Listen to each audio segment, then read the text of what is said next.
नमस्कार दोस्तों, मैं अंकुर उपाध्याय स्वागत करता हूं आप सभी का एक बार फिर से अपनी नई वीडियो में। दोस्तों यहाँ पे आप सभी के साथ बात करने वाला हूं सबसे पहले तो कल भारतीय बाजार में तेजी या गिरावट। देखो, कहना बहुत आसान है कि तेजी इसलिए क्योंकि इंडेक्स पे गिफ्ट निफ्टी हमें 100 पॉइंट ऊपर दिख रहा है और अमेरिका में बहुत ही अच्छा सेशन रहा है फ्राइडे, उसकी वजह से हम गैप अप ओपन हो सकते हैं। लेकिन इंपॉर्टेंट ये है कि गैप अप होने के बाद क्या करेंगे, और ये इंपॉर्टेंट इसलिए क्योंकि हम वीकली नहीं मंथली एक्सपायरी में प्रवेश कर चुके हैं और परसों हमारी मंथली एक्सपायरी है। अब एक्सपायरी के लिहाज से डेटा जो बन रहा है वो ये कह रहा है 26,100 और 26,200 इक्वली इंपॉर्टेंट रेजिस्टेंस हैं। अब इन दो में से एक रेजिस्टेंस के तो ऊपर हम ओपन होंगे, लेकिन ओपन होने के बाद क्या टिकेंगे, और अगर ऊपर ओपन हो गए थोड़ी तेजी और बन गई तो दोनों रेजिस्टेंस के ऊपर निकल जाएंगे, जिसके बाद ट्रैप हो जाएगा राइटर और फिर शॉर्ट कवरिंग ऊपर की तरफ खींच सकती है भारतीय बाजार को काफी ऊपर इंडेक्स लेवल पे। तो ये डेटा बन रहा है आप सभी के लिए जो मैंने डिस्कस किया। दूसरी तरफ अगर आप देखो तो अमेरिका की वजह से हम गैप अप हुए, पता चले कल सुबह डाउ फ्यूचर्स खुद ही नीचे मिल रहे हैं। ये भी तो हो सकता है क्योंकि अमेरिका में वॉलेटिलिटी तो बहुत हाई है इस समय। फेड के रेट कट की उम्मीदों की वजह से अमेरिका ऊपर जा सकता है, लेकिन एआई ड्रिवन दोबारा सेल ऑफ आ गया तो वो दोबारा नीचे हो जाएगा। तो बाजार को इस समय एक ही सिचुएशन में समझना है हमें कि हम ग्लोबल लेवल को नहीं देखते हुए केवल भारत की तरफ ध्यान देंगे, और भारत की तरफ ध्यान देते हुए कहेंगे हम 26,200 के ऊपर हमें सुपर पॉजिटिव होना है, और जब तक 26,000 के ऊपर है तब तक कोई दिक्कत नहीं है। ये आपका एक्सपायरी यानी ट्यूसडे तक का व्यू होना चाहिए, ठीक है जी। अब आता हूं डेटा पे। हमें ग्लोबली बिल्कुल ध्यान नहीं देना है, लेकिन एफआईआईज पे ध्यान देना है।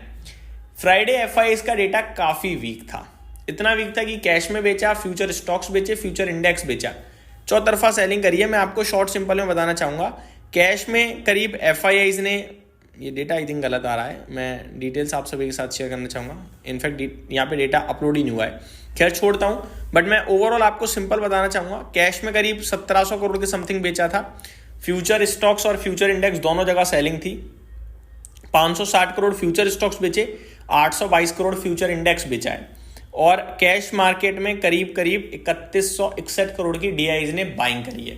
तो डीआईज ने तो दबा के खरीदा है, लेकिन ओवरऑल देखा जाए तो एफआईज बेचते हुए दिखे हैं। अब ऐसा नहीं है कि पर्टिकुलरली निफ्टी बेच रहे हैं या बैंक निफ्टी, दोनों कोई 250 करोड़ का फ्यूचर में बेच दिया है, तो ज्यादा बड़ी सेलिंग नहीं है, लेकिन सेलिंग तो सेलिंग है, ठीक है जी। ये हो गया आपके लिए पूरा निफ्टी का निचोड़। अब मैं आता हूं आप सभी के साथ आगे को लेकर मेरा मानना यह है कि मेरे को कुछ नेगेटिव नहीं दिखता है।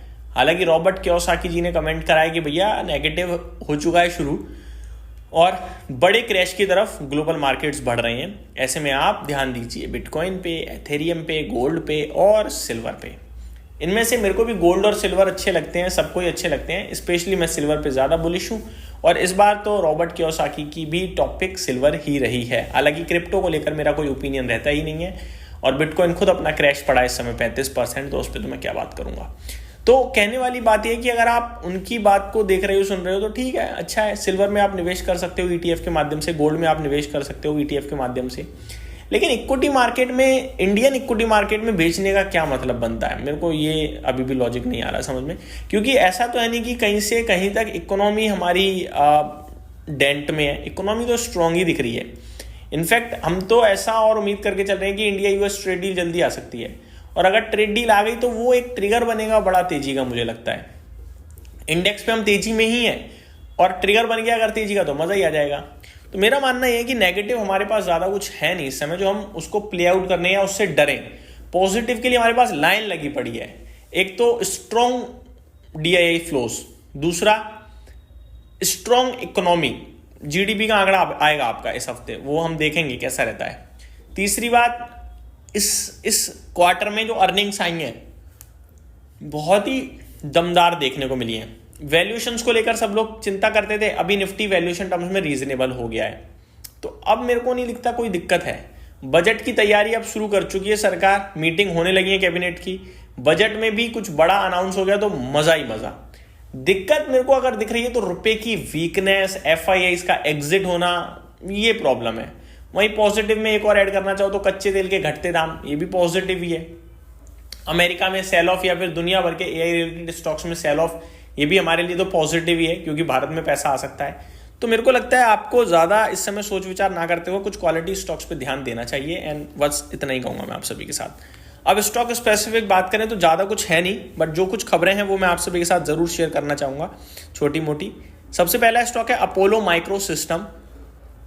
1.89 मिलियन डॉलर का इन्हें एक ऑर्डर मिलता हुआ दिख रहा है, तो ये एक स्टॉक एक्शन में रहेगा। लेमन ट्री होटल्स की तरफ से खबर है, sign new property in Bhopal named Keys Select to be managed by Carnation Hotels. तो ये एक अपडेट आते हुए दिख रही है। एनटीपीसी ग्रीन एनर्जी के लिए खबर है, अयाना रिन्यूएबल पावर जो है unit of ONGC NTPC green wins 140 megawatt RTC renewable project at 4.35 per unit in आरईएमसी tender. तो ये अपडेट आते हुए दिख रही है, इन्होंने एक ऑर्डर विन कराया, आप ये कह सकते हो। हुडको के लिए खबर है कि इन्होंने एक एग्रीमेंट साइन किया है आईडीएफसी फाउंडेशन के साथ to boost urban development skill. इसी तरीके की छोटी मोटी खबरें और भी आते हुए दिख रही हैं। अदानी एंटरप्राइज के लिए खबर है, company joint venture Adani Connex signs agreement to buy full stake in trade castle tech park for 231 crore to boost infrastructure expansion. पूरा का पूरा इन्होंने स्टेक खरीद लिया है 231 करोड़ में, ये अपडेट आते हुए दिख रही है। बाकी कोई बड़ी खबर है नहीं। बाकी ओपन मार्केट में कल आप सभी के साथ बात करूंगा, और एक्शन में आपके लिए ग्रो, फिजिक्स वाला, कैपिलरी और फ्यूजियामा देखने को मिल सकते हैं क्योंकि ये लगातार एक्शन में चल रहे हैं। यही समाप्त करते हैं इस वीडियो को। Thank you so much for watching this video. Good night guys.